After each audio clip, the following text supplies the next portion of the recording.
I'm delighted to have the privilege to return to Gambia now, leading an election follow-up mission at this opportune moment for electoral reform. Let me begin by thanking the people of the Gambia for their continued commitment to the democratic process and for welcoming us again to your country. We have experienced a very warm welcome since we arrived, and we have had many constructive discussions on electoral reform. Stakeholders have been very generous with their time and opinions. We have had the honor of having meetings with several representatives of the government and with representatives of many political parties in the Inter-Party Committee. In addition, we have had constructive discussions with members of the National Assembly, including with the Honorable Deputy Speaker of the National Assembly, with the majority and minority leader in the Parliament, and with the chairpersons of the Committees on Human Rights and Constitutional Matters and on National Government and Lands, the Ombudsman, the IEC, as these committees have been working jointly on electoral reform. We also had the honor to meet 3 of the 5 women who are National Assembly members. Our engagement with civil society has been equally important, as we have met representatives of many sectors of society with interest in electoral reform. These have included representatives of women and other human rights defenders. We have also met the critically important institutions, the Independent Electoral Commission and the National Human Rights Commission, custodians of democracy and political rights. And we will continue to undertake meetings tomorrow, including the Ministries of Justice and of Foreign Affairs. As we know, there was a presidential election in December 2021, and the European deployed an election observation to this country. A final report was published by that mission, which offered 20 recommendations of changes to the law and the administration of elections, offered to electoral stakeholders and for their consideration.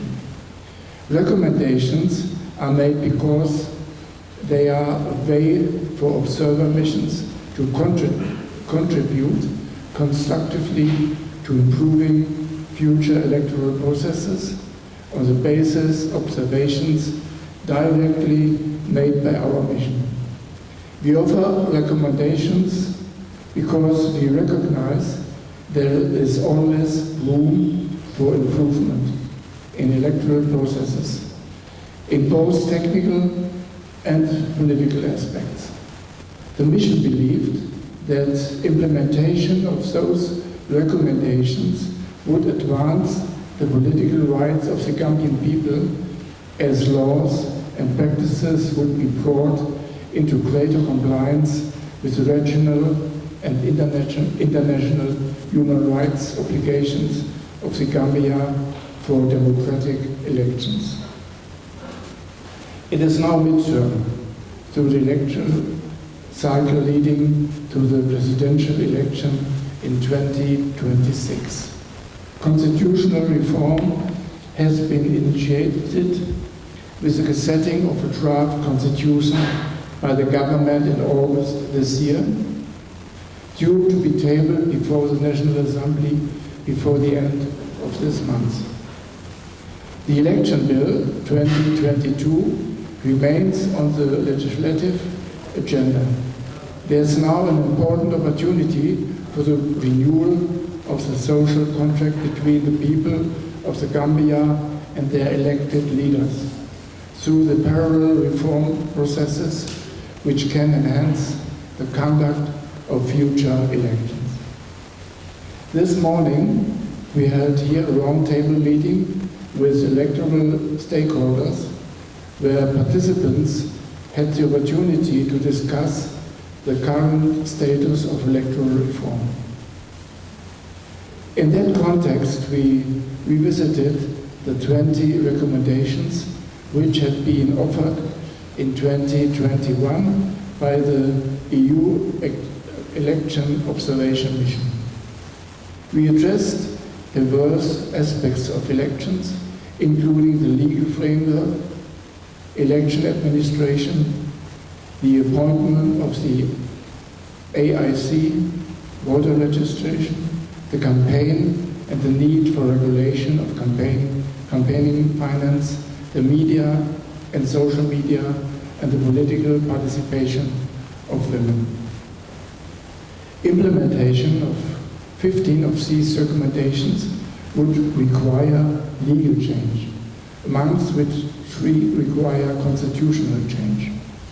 7 recommendations were identified as being of priority as they could have the most positive impact on future elections if implemented.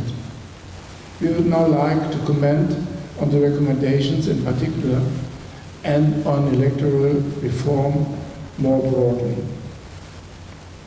While none of the recommendations has yet been implemented in full, it is positive to note there are several legal instruments on the legislative agenda which, if enacted and enforced, could represent progress in the advancement of the rights of political participation. In addition to the draft constitutional and electoral reform bills, these include the Personal Data Protection and Privacy Bill 2024. It is important that progress on these measures be undertaken in a transparent and consultative manner. 2 years still remain in which electoral reforms can be undertaken in advance of the next presidential election.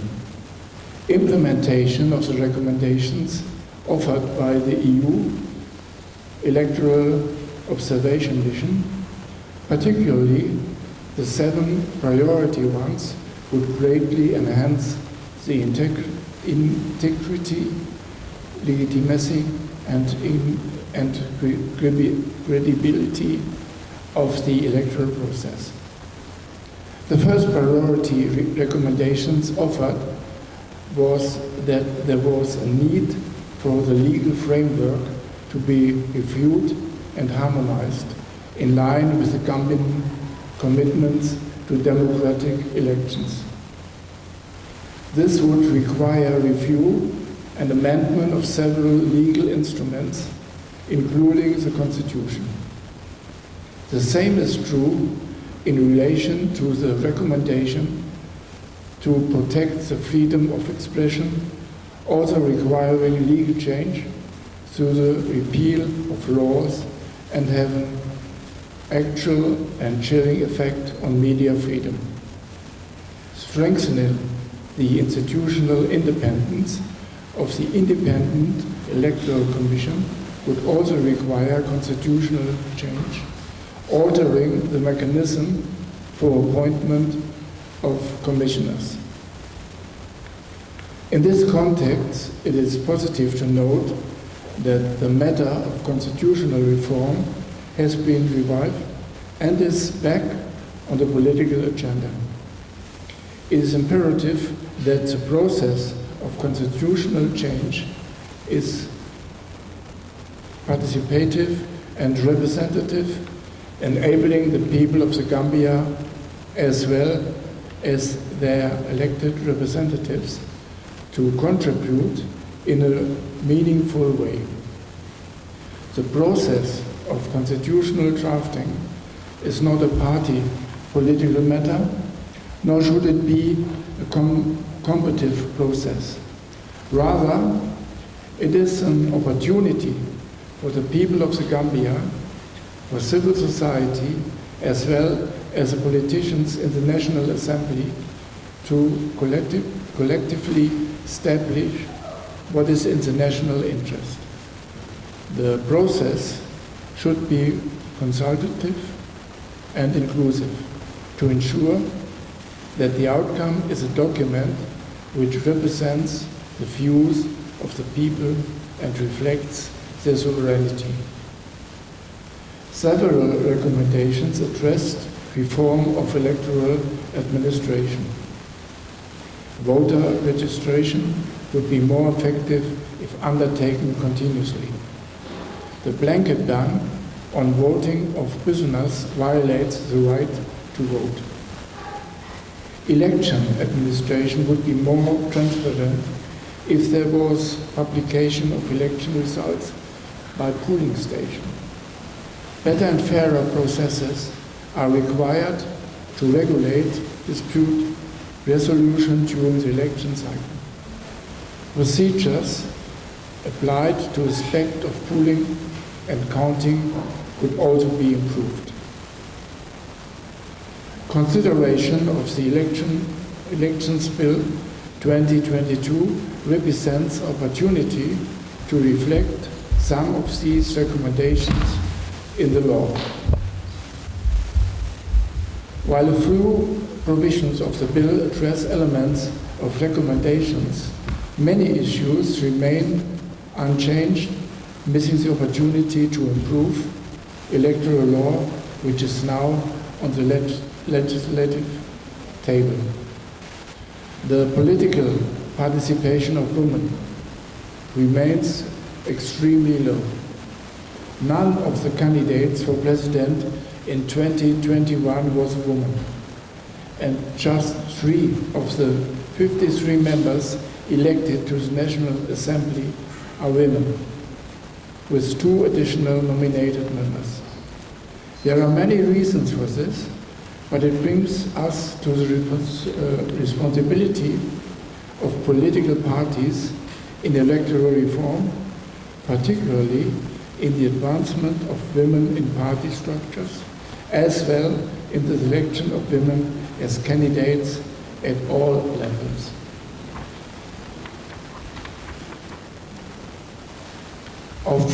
All levels of elected office. It is important that the equal rights of women to political participation are respected.